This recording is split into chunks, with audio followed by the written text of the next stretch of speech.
कभी किसी मशीन को ध्यान से देखो, उसके हर पार्ट्स कैसे काम करते हैं। उसके हर पार्ट्स एक दूसरे से जुड़े हुए हैं। एक पार्ट की वर्किंग दूसरे पार्ट की वर्किंग से प्रभावित होती है। जब सभी पार्ट्स सही तरीके से अपना अपना काम करते हैं, तभी वह मशीन अपना काम सही तरीके से कर पाती है। अगर किसी एक पार्ट में कोई खराबी आ जाती है, तो इसका असर दूसरे बाकी सभी पार्ट पर पड़ता है, जिसका परिणाम यह होता है कि पूरी मशीन ही प्रभावित हो जाती है। मशीन की परफॉर्मेंस पर इसका असर पड़ता है। हम क्या करते हैं? पहले तो हम अपने आप ही मशीन को समझने की कोशिश करते हैं, इधर उधर बटन दबाकर चेक करते हैं। फिर भी जब मशीन ठीक से काम नहीं करती है, तो हम उसके एक्सपर्ट यानी उसके मैकेनिक या सर्विस सेंटर पर ले जाते हैं। वह भी ठीक करने की कोशिश करता है। पता लगने पर वह उस खराब पार्ट को या तो ठीक करता है या बदल देता है, और उसके बाद मशीन ठीक से काम करने लगती है। हम और आप सभी जीव, इस दुनिया, इस ब्रह्मांड की सभी चीज़ें उस अल्टीमेट सिस्टम यानी मशीन के एक छोटे से पार्ट मात्र ही तो हैं। ठीक से काम नहीं करेंगे तो यह प्रकृति या नेचर या ब्रह्मांड या यूनिवर्स, हमारा वह अल्टीमेट क्रिएटर जिसने हमें बनाया है, हमें माफ़ करने वाला नहीं है। इस ब्रह्मांड में हर चीज़ बड़े सटीक और सही मात्रा और अनुपात में बनाई गई है। हर चीज़ का आपस में ऐसा ताना बाना है जिसमें जरा सी भी गलती की कोई गुंजाइश नहीं है। हाथ से कोई चीज़ छूटने पर तुरंत धरती पर गिर जाती है, हमारी सोच से भी पहले। यह फिक्स नियम है।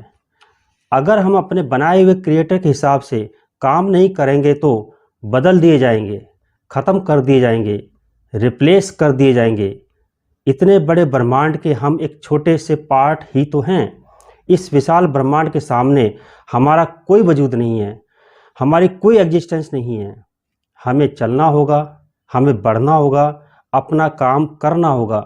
नियति और प्रकृति में हम बाधा नहीं बन सकते, हमारी कोई औकात नहीं है।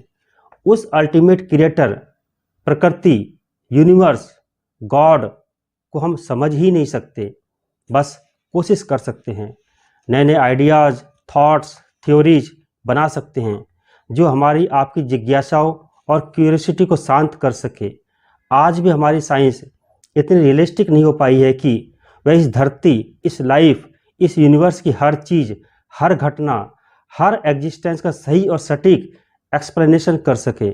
हाइपोथेसिस, मॉडल्स, थ्योरी, अजम्पशन ही दी जाती है जिसके द्वारा हम चीज़ों को समझने या समझाने की कोशिश की जाती है। समय के साथ नए नए अपडेट्स, नई थ्योरी, नए नए आविष्कार आते रहते हैं, लेकिन फिर भी ब्रह्मांड की हर चीज़ को हम समझ नहीं सकते। हमारा प्रयास चलता रहेगा। Law of nature, law of universe, यह ब्रह्मांड कैसे काम करता है, इन सभी को पूरी तरह समझने के लायक हमें बनाया ही नहीं गया है। इसका मतलब यह नहीं कि हम प्रयास करना छोड़ दें, नए नए आविष्कार करना छोड़ दें।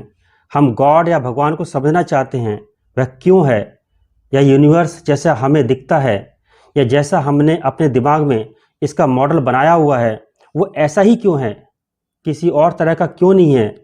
इसका हमारे पास कोई जवाब नहीं है। हम सिर्फ चीज़ों को एज इज वेयर इज, जो जैसा है उसको उसी रूप में ही जान सकते हैं, लेकिन सवाल नहीं कर सकते। अगर वह इस रूप में है, इस आकार में है, इस अनुपात में है, तो ऐसा क्यों है। हमें चीज़ों को, जिंदगी को उसके शुद्धतम रूप में देखने की कोशिश करनी चाहिए। हमारे आसपास हम इंसानों ने जो दुनिया या समाज बनाया हुआ है, उससे उस अल्टीमेट क्रिएटर का कोई लेना देना नहीं है। हमारी ये ज़िंदगी हमारे नज़रिए और हमारे सोच का ही परिणाम है। हम यह कह सकते हैं कि हमारी ये ज़िंदगी, हमारी दुनिया, हमारे विचारों का एक 3D मॉडल है जो हमें हमारा दिमाग दिखाता है। गीता में भगवान कृष्ण ने कहा है कि यह दुनिया एक माया जाल है। क्या है यह माया जाल? हमारे ही दिमाग की उपज है। एक ही समय में एक ही चीज़ के लिए, एक ही घटना के लिए अलग अलग लोगों के अलग अलग विचार होते हैं। अलग अलग उम्र के इंसानों के नज़रिए अलग अलग होते हैं। मतलब एक छोटे से बच्चे के लिए दुनिया एक बच्चे जैसी है, एक बुजुर्ग के लिए ये दुनिया बहुत बदल गई है, बहुत मैच्योर हो गई है। सिर्फ हमारे नज़रिए और सोच का ही तो फ़र्क है। और जो भी बदलाव होता है वो हमारे दिमाग के अंदर ही होता है। हमें प्रयास करते रहना होगा, पहले और सबसे पहले खुद को समझने का। अगर हमने अपने आप को समझ लिया, या हम कहें हमने अगर अपने दिमाग को समझ लिया, तो समझ लो हमने इस ब्रह्मांड को भी समझ लिया। हम स्वैच्छिक जीवन नहीं जीते हैं, हम एक कंपल्सिव एंड कंस्ट्रेंट लाइफ जी रहे हैं। हम इंसानों के द्वारा बनाए गए नियम कानून, या गॉड, या ब्रह्मांड, या नेचर, कुछ भी कह लें, उनके द्वारा बनाए गए नियमों से बंधे हुए हैं, बढ़े जा रहे हैं बदहवास दुनिया के सेट किए हुए पैमानों को प्राप्त करने के लिए। बस बदहवास भागे जा रहे हैं। क्या यही हमारा अल्टीमेट अचीवमेंट है? क्या यही हमारा अल्टीमेट गोल होना चाहिए? आध्यात्मिक उत्थान और सेल्फ रियलाइजेशन, खुद को जानना, जैसा हमारे आज के समाज और जीवन में है ही नहीं। इन सब बातों का मतलब यह नहीं कि आप जीना ही छोड़ दें, आप जीवन के प्रति आसक्त हो जाएं, वैराग ले लें। इन सब का कहने का मतलब यह है कि अगर आपको यह पता हो कि आपका वजूद क्या है, तो शायद ज़िंदगी के समय को और बेहतर तरीके से बिताया जा सकता है। क्योंकि आनंद करोड़पति बनने में नहीं है, आनंद किसी भी चीज़ में पाया जा सकता है।